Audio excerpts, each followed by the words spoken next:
Salve amigos ligados no canal Abeco Consciência, eu sou o professor Ricardo e hoje iremos entrevistar o professor Rodolfo Angulo, que irá nos contar um pouco de suas histórias e pesquisas. Rodolfo é geólogo, professor titular aposentado da Universidade Federal do Paraná, presidente da Associação Brasileira de Estudos do Quaternário, o ABEQUA, e atualmente coordenador do projeto Ilhas Oceânicas Brasileiras e responsável por inúmeras pesquisas sobre as variações relativas do nível do mar. Espero que aproveitem a entrevista.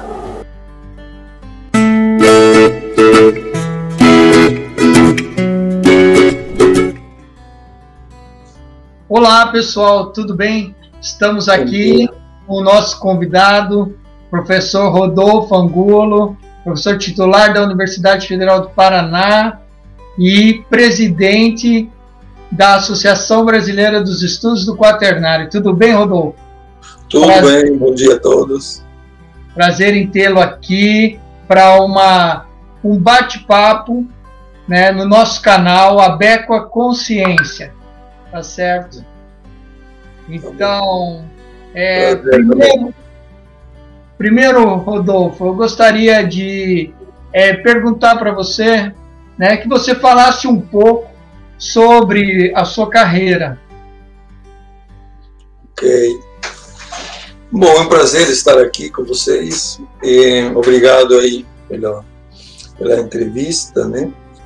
A minha carreira se inicia na Argentina, né? Eu me formei, sou argentino, já com mais de 40 anos no Brasil, e eu me formei lá na Universidade Nacional do Sul e trabalhei alguns anos como geólogo já na Argentina. Aí teve alguns trabalhos iniciais e um deles foi sobre o quaternário costeiro lá na província de Rio Negro, com um grande geomorfólogo argentino, hoje falecido, Francisco Fidalgo. E no final dos anos 70 eu cheguei no Brasil, inclusive estive em várias localidades, mas acabei ficando em Curitiba e resido em Curitiba desde então, né? E meus trabalhos, na época, desde o início, eu trabalhei para o estado do Paraná, no Instituto de Pesquisas, chamado IPARDES, né? Que é o equivalente do IBGE, mas estadual. E comecei a lecionar no curso de Geologia da Universidade Federal do Paraná. Ou seja, que desde que eu cheguei ao Brasil, estive vinculado à universidade e um período durante 10 anos, mais ou menos, ao Estado. E quando eu trabalhava nesse instituto, já surgiram as questões de problemas costeiros, de erosão, de obras, de gestão do território. Então me envolvi com algumas leis relacionadas à gestão do território costeiro, em questão de obras e tudo mais. E nos anos 90 eu saí desse instituto e peguei dedicação exclusiva à universidade, e desde então me dediquei a um laboratório que a gente montou sobre estudos costeiros e ligado ao quaternário, né? E então eu poderia nomear uma série de pessoas que influenciaram muito a carreira, né? Na Argentina, como já mencionei, o Francisco Fidalgo, colega. Eu ia te fazer justamente essa questão, porque é um tema interessante e a gente recordar um pouco da história, né? De quem nos formou, quem nos incentivou, né? Quem foram os nossos ídolos, os ícones para nós, né? Da ciência. Então, eu gostaria de pedir que você lembrasse um pouco da história, né? E falasse desses professores, pesquisadores que influenciaram sua carreira, né? E dê alguns exemplos dessas influências. Bom, lá como eu falei, durante a graduação na Argentina, tinha um professor de geomorfologia chamado professor Calmels, que ele seguia muito a linha do Jean Tricard, né, da França, da geomorfologia, eu me envolvi um pouco com a geomorfologia, e tinha um professor também de fotogeologia, que na época era uma novidade, né? Como hoje são as imagens de satélite, e eu trabalhei com ele, o professor Figueroa, que inclusive depois migrou para o Brasil, morou um tempo na Bahia. Eu encontrei ele num congresso, e então me envolvi com geomorfologia e com fotointerpretação. E logo depois de formado, quando comecei a trabalhar no centro de pesquisas de um estado da Argentina, a província de Rio Negro, aí, bom, fui influenciado por um grande pesquisador, antropólogo, chamado Rodolfo Casamitquela, né? Bastante conhecido na paleontologia e na antropologia. E depois fiz contato com o pessoal de La Plata, né? Onde estava Francisco Fidalgo, que é um dos grandes geomorfólogos da Argentina, e um colega um pouquinho mais velho que eu, chamado Henrique Schnack, com o qual trabalhei também na questão de morfologia costeira, quaternário e tudo mais. Depois, aí já eu vim para o Brasil, né? E aqui no Brasil, estou em Curitiba por conta do professor João José Bigarella, que eu tinha um contato, esse amigo Schnack conhecia o Bigarella, aí ele me recebeu muito bem, ele tinha alguns projetos, e comecei a trabalhar com ele, e tive uma relação muito boa com ele até recentemente, quando ele faleceu. E então um dos grandes nomes, né, da geomorfologia e da geologia do quaternário brasileiro é o professor Bigarella, um dos grandes pioneiros, né? Depois também na universidade eu conheci o professor Riyad Salamuni, né, outro grande referência da geologia do Brasil, né? E nesse momento, depois eu decidi fazer o doutorado, né, que eu não tinha feito na Argentina, que tinha ficado inconcluso, e na USP, com o professor Kenichiro Sugiro, né, que foi um dos grandes incentivadores, um dos fundadores da BECUA, né, e os pioneiros do trabalho do quaternário, né? E ele me recebeu de braços abertos, como orientado, né? E ele na época trabalhava com outro grande pesquisador, o Louis Martin, né? O pesquisador da época da Houston, francês, que residia no Brasil, na Bahia, e trabalhava junto com o professor Kenichiro Sugio, e os dois foram de grande influência na minha carreira, né? E também os trabalhos do Jacques Laborel, né, que é outro francês que trabalhou no Brasil e que recentemente foi editada, no ano passado saiu um livro com a tese de doutorado de Jacques Laborel, editada pelo Museu Nacional, porque era uma tese publicada em Marrocos e em francês, muito citada, pouco lida. Eu tinha uma cópia xerox dela, e hoje existe uma versão em português muito interessante, que saiu ano passado. O Jacques Laborel foi um dos grandes precursores do estudo do quaternário aqui no Brasil, sobretudo do quaternário costeiro, né, com o qual eu tenho mais afinidade, né? E depois, na minha carreira, outras pessoas que tiveram grande influência foram colegas, né, que a gente cresceu junto, né?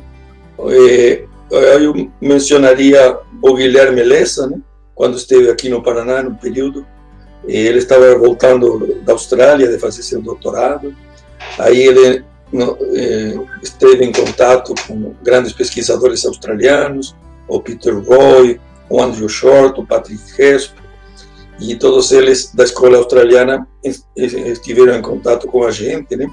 E a gente aprendeu muito com esses mestres. Depois, aqui na universidade, tinha dois colegas que tínhamos interesses semelhantes de pesquisa na área de estratigrafia, sedimentologia e quaternário, né? O professor Mário Luiz Assini, que está na Unesp, né? Ele está aposentado já, e o Paulo César Fonseca Giannini, né? Que é um colega que conheço desde os anos 80, início dos anos 80, que é um dos grandes pesquisadores do quaternário no Brasil, né? E teve o prazer de trabalhar com eles, né? E a gente foi crescendo no conhecimento e na pesquisa dessas áreas. Muito legal. Hoje em dia, professor, você qual ou quais, né, são as suas áreas principais de atuação? E eu gostaria que você explicasse um pouco para os nossos telespectadores, né, sobre cada uma delas. Certo. Basicamente tem duas áreas principais, né? Uma ligada ao quaternário costeiro, né? Sobre a evolução das zonas costeiras no quaternário, com ênfase nas variações do nível do mar, né? Eu, junto com o Guilherme Lessa, a gente fez alguns artigos que tiveram bastante repercussão sobre as variações do nível do mar no Brasil, na costa. É um tema que a gente continua trabalhando, né? Mais recentemente, a gente tem trabalhado nas ilhas oceânicas brasileiras, né? Com variações do nível do mar nelas, né? E um tema ainda que demanda pesquisas, né? Ainda não tem muito a ser feito e avançar. Isso seria, e tanto também na evolução das zonas costeiras, né? Tem grupos trabalhando nisso, tem o grupo do Rio Grande do Sul com o professor Sérgio Dillenburg, a Maria Luísa Câmara Rosa e o Eduardo Barbosa, né? Então tem um grupo muito ativo lá no Rio Grande do Sul. Tem também grupos na Bahia, o professor Landim Domingues, né? No Rio Grande do Norte, a Lenice Vital. Então tem vários grupos trabalhando nessa linha de evolução costeira, né? Que é um dos temas que eu trabalho. E, como eu disse, com ênfase nas variações do nível do mar.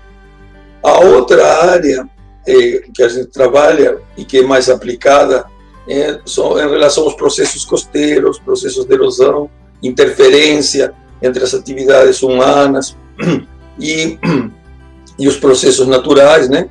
Infelizmente, no Brasil, ainda a ocupação da costa tem sérios problemas de erosão, obras inadequadas, né? Esse é um tema muito importante, e a gente aqui, inclusive no Paraná, está no foco de algumas controvérsias em relação a obras, né? Então é uma área que tem mais impacto social, né?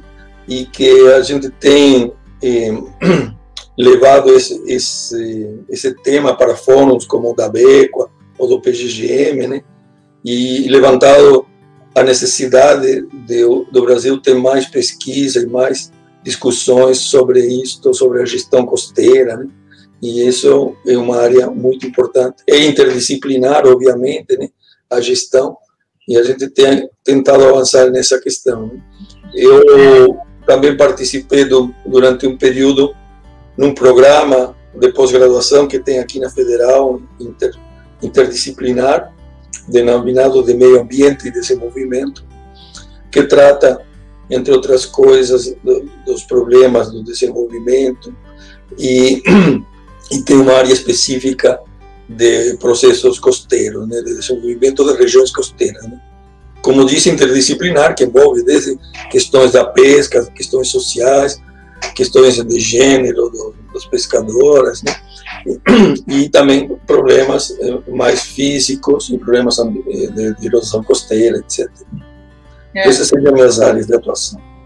Isso é bem interessante, e aí já aproveito de fazer mais uma pergunta, né? Então, como que você vê os trabalhos que foram gerados e que são gerados por você e pelo seu grupo, né? No que diz respeito à importância direta para a sociedade? Você falou um pouco, né? Mas eu gostaria que você aprofundasse um pouquinho mais sobre essa importância direta para a sociedade. Uhum. Bom, Ricardo, essa é uma pergunta difícil, porque eu sou um fã da ciência básica, né? Eu acho que a ciência tem essa característica que às vezes você não sabe qual vai ser a aplicação de uma determinada pesquisa básica, né? Tem inúmeros exemplos, né? Hoje mesmo estava comentando sobre o laser, né? Que nos primeiros anos era uma pesquisa básica e pouco valorizada, e hoje você nada faz sem laser, né? Então, eu sou a favor da pesquisa básica, de qualidade, né, e tudo mais. Mas no meu caso, eu tive a felicidade de que algumas das pesquisas que a gente desenvolve são pesquisas aplicadas, né? E a gente sabe que está um cidadão, funcionário público, e tem que devolver à sociedade alguma coisa, né, além do ensino, né, a formação, que acho que é uma questão fundamental, né, que é o ensino. O modelo que o Brasil implementou de pesquisadores e professores sem as mesmas pessoas, né, existe, digamos, uma ligação muito forte entre ensino e pesquisa, né, pelo modelo adotado no Brasil, né. Você é um professor de produtividade, CNPq, né, então produz ciência e produz ensino, está ligado à iniciação científica, à pós-graduação, né. Inclusive, eu, neste momento, sou professor titular aposentado, né, porém estou como professor sênior ligado à pós-graduação, né, e mantenho as atividades de ensino na pós-graduação e de pesquisa, né. E como eu estava falando, né, pelo fato de eu ter trabalhado também no Estado, nesse instituto, que tinha demandas permanentes do Estado, né, de aplicação, a gente tem essa consciência de que tem que devolver à sociedade alguma coisa, né? E então, todos esses problemas de erosão de obras envolvem questões sociais muito importantes, de aplicação de recursos, de gestão do território, né? Eu sempre tenho feito a questão de dar pareceres técnicos para prefeitos, né? A gente tem envolvimento com prefeituras, dá sugestões, nem sempre aceitas, né? Mas muitas vezes sim. E então, às vezes, a gente tem conseguido, creio eu, a melhorar a gestão do território e apoiar prefeituras, secretários de meio ambiente, tanto do Estado como dos municípios, né? Então, acho que tem uma ligação muito forte com a questão aplicada, né? Mas, como eu disse, eu gosto da pesquisa básica, desenvolvo a pesquisa básica, mas também pesquisa aplicada. Então, temos esse laboratório nosso tem essa característica de ter essas duas vertentes, né? Que eu acho bastante afortunado, né? Poder fazer as duas coisas. Eu também compartilho dessa ideia. Eu acho que é legal a gente fazer a pesquisa básica dentro das universidades, né? Bem como a curadoria do conhecimento, né? Então, porque nós estamos bem acostumados a todos os nossos textos, eles sempre são revisados por pares, são discutidos, não é uma coisa simplesmente que o Rodolfo, o Ricardo tira da cabeça e pronto, e faz. Não, né? Existe todo um critério, um método, né? Um tempo para que a coisa se desenvolva e seja considerada aí uma pesquisa de qualidade, um texto de qualidade, como você tem tantos aí a oferecer ao longo desses anos aqui para a nossa sociedade e a nível mundial, né? Quando você pensa em escrever algum texto em inglês e tal, aí você acessa um outro grupo de pessoas, né? Então, mas você falou uma coisa muito interessante e é uma coisa que a gente vai virar retórica aqui, né? Dentro do nosso programa, que é justamente isso. O conhecimento que você vem gerando, você acha que ele está sendo empregado pelos gestores e tomadores de decisões em diferentes níveis, por exemplo, nível municipal, secretários, vereadores, prefeitos, a nível estadual, né, na gestão dos governadores e também a nível nacional, né, pelos ministérios, enfim, por toda essa estrutura de executiva, né, do poder público, porque muitas vezes os nossos textos acabam sendo muito lidos entre nós mesmos, né, mas eu gostaria de saber a sua opinião. Você acha que o seu trabalho, o trabalho do seu grupo, né, ele está sendo bem empregado pelos gestores? Você pode dar o exemplo aí de Curitiba, e o litoral do Paraná, talvez, né, que você, estando aí, tem mais acessibilidade ao que está acontecendo aí no litoral. Bom, Ricardo, pergunta super complexa. Na verdade, a resposta seria sim e não. Porque você sabe, né, que o Brasil é um país complexo. E eu já tinha tido todo tipo de experiência, né? Desde trabalho conjunto com gestores e aplicação de coisas que a gente tirou de nossas informações, de nossos dados, de nossas pesquisas básicas, foram bem aceitas e foram implementadas. E temos outras que não, que têm sido desconsideradas. Isso depende do gestor, do prefeito, do governador, do secretário do meio ambiente, né? Então eu tenho todo esse tipo de experiência, né? E a gente tem feito um esforço de que nossas pesquisas, nossas opiniões cheguem à sociedade, né? E recentemente, esse ano que passou, a partir de 2019 e 2020, eu tive essa experiência, né, de que eu tinha participado de um estudo de impacto ambiental, de umas obras. Eu aparentemente não tinha sido lido ou aceito, e eu fiquei preocupado com que a sociedade não soubesse de algumas coisas que a gente sabia, né, do ponto de vista científico, e decidi escrever no Facebook do laboratório, né, para pôr essas, que isso é importante, a gente transmitir, né, tentar transformar nossa pesquisa, nossos dados e nossas propostas em coisas inteligíveis, né, para a sociedade, para o tomador de decisão, né. E então no Facebook eu achei que foi uma das redes sociais que eu não sou muito das redes sociais, mas nesse caso eu pedi para os meus orientados pôr os textos, né? E eles tiveram boa acolhida, só leu, inclusive o Ministério Público, e aí, decorrente disso, surgiram algumas ações, né? Questionamentos e tudo mais, e ainda está em debate as obras, né? Uma coisa que eu gostei, né? Que pelo menos se debatesse, porque às vezes você tem planos maravilhosos, nacionais, né? O gerenciamento costeiro, né? O Plano Nacional de Gerenciamento Costeiro é muito bom, você lê, ele é muito bem elaborado, e a estratégia, né, de como chegar para os estados, municípios, o projeto Orla, né? Tem coisas muito boas, né? Tem livros feitos pela comunidade científica para o Ministério do Meio Ambiente, né? Aqueles coordenados pelo professor Dieter Mühl, né, do Rio de Janeiro, sobre o panorama da erosão costeira e tudo mais. Então você tem um lado muito bom, de orgânico, bem planejado, de como devem ser as coisas, e por outras vezes aparecem obras assim do nada, porque alguém decidiu o que quer fazer. Então você vive nessa contradição. Às vezes você encontra um grupo receptivo e você consegue que as coisas vão bem, e em outras não, né? Mas acho que hoje em dia, com a informação mais fácil de ser obtida, as discussões ocorrem melhor, e então o debate, né, que é o que a gente quer, né, chegar a uma solução de consenso nas coisas, né? Então isso é complexo, né? Mas a gente tem que estar alerta, tem que estar sempre na sociedade, digamos assim, né? E a gente não se furtar a que nossos dados, as nossas informações, nossas opiniões sejam ouvidas.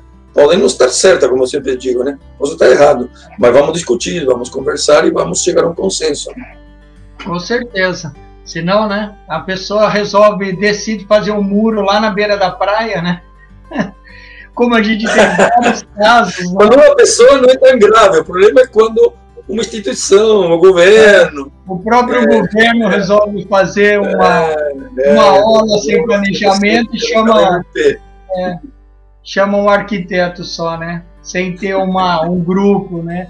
Então, mas aqui, Rodolfo, a gente já está numa conversa legal, né? Mas já estamos indo para a parte mais final do programa, né? Lembrando que o professor Rodolfo vai estar com a gente numa mesa redonda debatendo, né, e explicando um pouco sobre ilhas oceânicas brasileiras. Então a gente vai ter uma nova oportunidade de conversar com o professor, já no assunto de ilhas oceânicas brasileiras, a importância disso dentro da Zona Econômica Exclusiva e da Amazônia Azul. Então, já peço que vocês fiquem ligados no canal, né? E se inscrevam novamente para não perder nenhuma das atualizações. Feito essa lembrança, eu gostaria, Rodolfo, que, como você trabalha com, mais especificamente aí dentro de uma das áreas, né, da pesquisa básica, variações do nível do mar e os indicadores geológicos para fazer essas curvas locais e regionais, né, eu queria que você comentasse um pouco da importância, o que isso representa em termos de impactos, de novo, socialmente, localmente, globalmente, né? Amplia aí os resultados dos seus estudos em termos de como a sociedade deveria ler e compreender as suas atividades de pesquisa e os benefícios coletivos que nós podemos ter no caso específico das variações do nível do mar, né, que se fala tanto, se o mar está subindo, o mar está descendo, essa costa está em erosão. Eu sei que isso é muito complexo, muito amplo até essa questão, né, mas eu queria que você desse aí uma resumida de como esses trabalhos de variações do nível do mar podem nos afetar diretamente. Perfeitamente. Eu diria que você não pode gerir uma região ou alguma coisa se você não a compreende, né? Então, isso é o recado mais importante, né? Todas essas pesquisas básicas ou do nível do mar, né?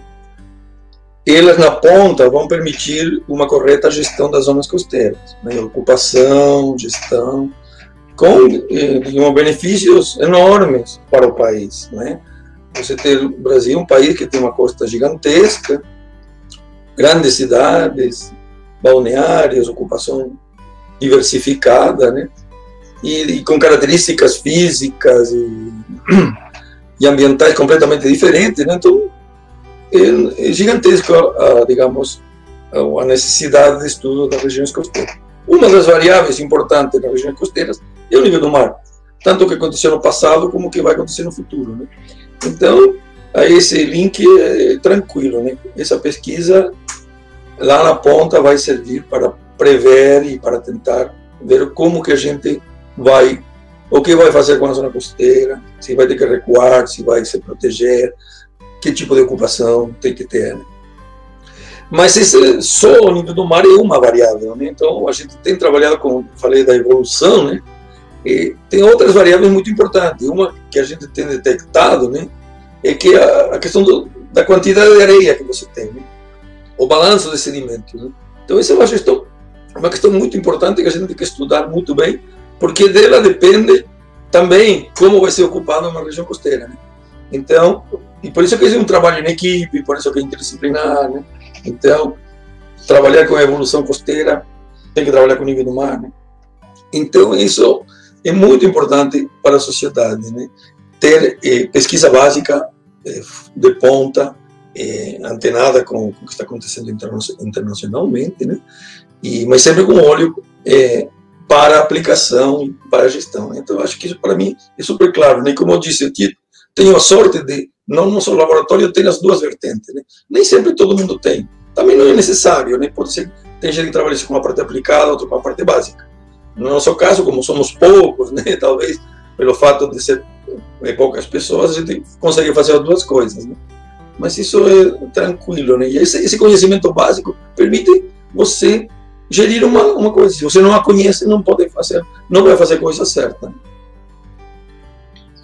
Excelente, muito bom recado, e é isso mesmo, a gente precisa conhecer, né, entender, para poder gerir, né? Então, esse é um dos nossos papéis, e, assim, falando dos nossos papéis, esse programa é um programa da Associação Brasileira dos Estudos do Quaternário, nessa gestão, e a qual o Rodolfo é o presidente, né, do ABEQUA, então com muita com muita honra e dedicação.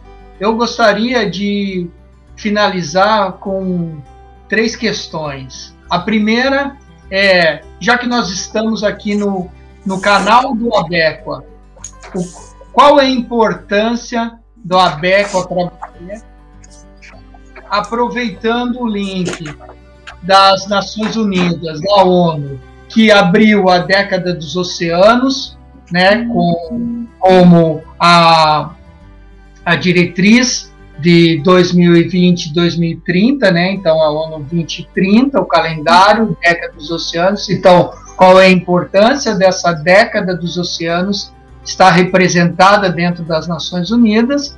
E no final, você conclua, por favor, com as palavras do presidente da Associação Brasileira dos Estudos do Quaternário, deixando aí mais uma mensagem para todos nós, né? Então, aí depois eu faço o encerramento e os agradecimentos finais. Obrigado. Vamos lá. A primeira pergunta sobre a importância da Abequa, né? Bom, eu sou um fã das associações científicas, né? São extremamente necessárias, né? Existem centenas, se não milhares, no mundo, né? A Abequa é uma congênere da Sociedade Brasileira de Geologia.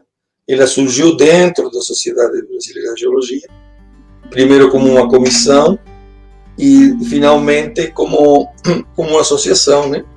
E por quê? Porque o tema se tornou relevante, porque já existia um grupo bastante grande de pessoas, e então surgiu a ideia de fazer essa associação, e que tem uma regularidade de a cada 2 anos fazer um congresso, onde nos encontramos as pessoas que trabalhamos no tema do quaternário, né?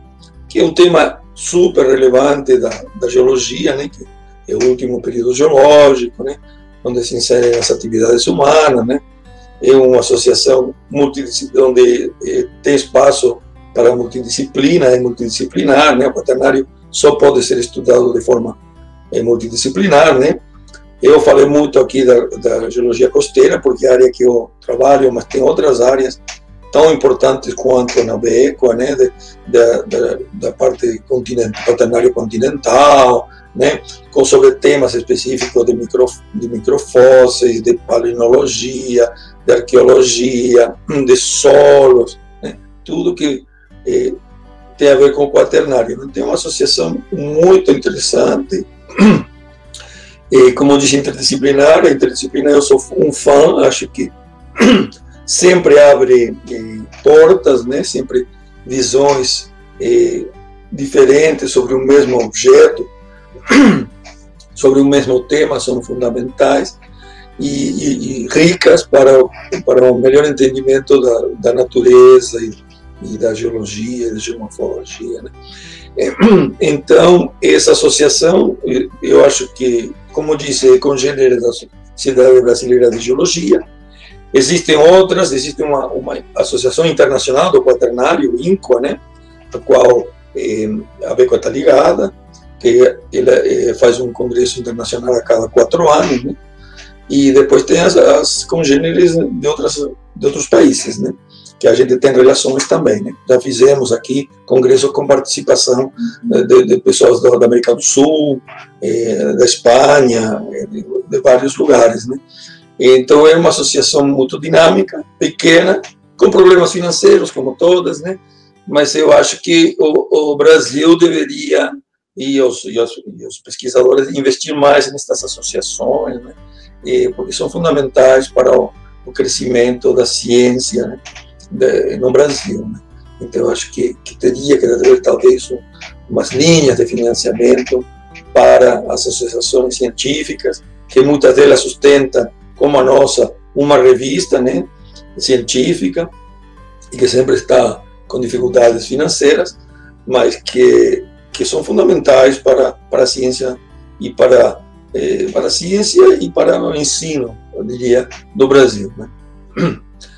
Essa era a primeira pergunta, né? A segunda era sobre a década dos oceanos das Nações Unidas, né? Bom, essa é uma ligação natural, né? Porque tanto a Becua como que tem essa área costeira e marinha, né? Ela está inserida e terá parcerias e promoverá ações em conjunto, né, com essa brilhante ideia de declarar a década dos oceanos, né, que eles precisam de toda a nossa atenção científica, né, e civilizatória, e então a gente está sempre atento para parcerias e avançar nas pesquisas costeiras e oceânicas, né. E a última pergunta era a mensagem para as pessoas: associem-se à Becua, participem da Becua. Os congressos da Becua são muito bons, muito fraternos, tem grupos relativamente pequenos que podem, as pessoas que se conhecem, podem discutir os seus trabalhos, podem surgir parcerias, muitas parcerias surgem nos congressos, né? Eu disse que cada 2 anos fazemos o congresso. Esse é o primeiro ano que a gente adiou por mais um ano por conta da pandemia. Vai ser em Porto Seguro, o ano que vem, organizado e coordenado pelo Ricardo Meireles. E então nós temos muito boas expectativas de que esse congresso, além da confraternização com os colegas, trará muitos benefícios para as pesquisas individuais, no sentido de parcerias e conhecimento dos colegas. Tá certo. E os alunos também participem, porque é uma formação muito importante. Eu acho que é muito importante os alunos, tanto de graduação como pós-graduação, participar de congressos, não só assistir às palestras, senão conversar com os seus colegas nos corredores, para a formação e para conhecer como se faz a pesquisa, quais são os problemas, quais são a cozinha, vamos chamar assim, da pesquisa científica. Perfeito, Rodolfo. Então, eu só tenho a agradecer, né, institucionalmente pelo apoio do ABECUA, né? Então, esse é o canal que a associação, dentro dessa gestão, ela está apoiando, né? Então a gente vamos trazer sempre temas e debates relevantes que abranjam de uma maneira geral o quaternário.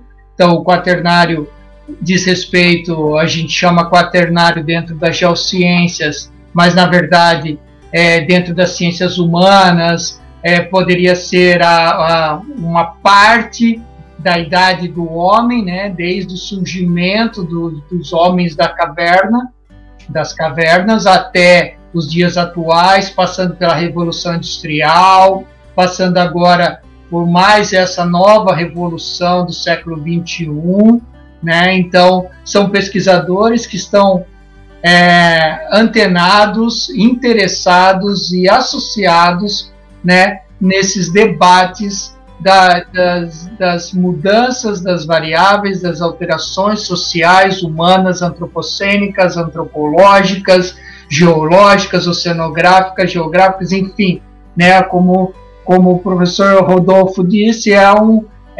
multidisciplinar, interdisciplinar, né, e que abrange todos os profissionais ligados ao ambiente, ligados às alterações, ligados à tecnologia, ligados à evolução do século XXI. Né? Então, agradeço novamente Rodolfo Angulo, presidente da Associação Brasileira de Estudos do Quaternário e professor titular da Universidade Federal do Paraná, por essa entrevista. Nos encontraremos numa mesa de debate sobre ilhas oceânicas brasileiras, e aí vai contar um pouco sobre o projeto que ele e um grupo de pesquisadores de diferentes universidades e outras associações desenvolve nas ilhas brasileiras, incluindo Fernando de Noronha, Trindade, Atol das Rocas, enfim, Abrolhos. Então tem muita coisa para a gente conversar e divulgar que esse é o objetivo desse canal, promover a divulgação científica e trazer temas interessantes para a sociedade. Agradeço novamente o apoio do César, da RDTV Florianópolis. Um grande abraço a todos, obrigado pelo tempo e nos vemos na próxima. Seguimos em frente, que a vida não espera. Eu agradeço a oportunidade e agradeço a entrevista. Muito obrigado. Tchau, tchau.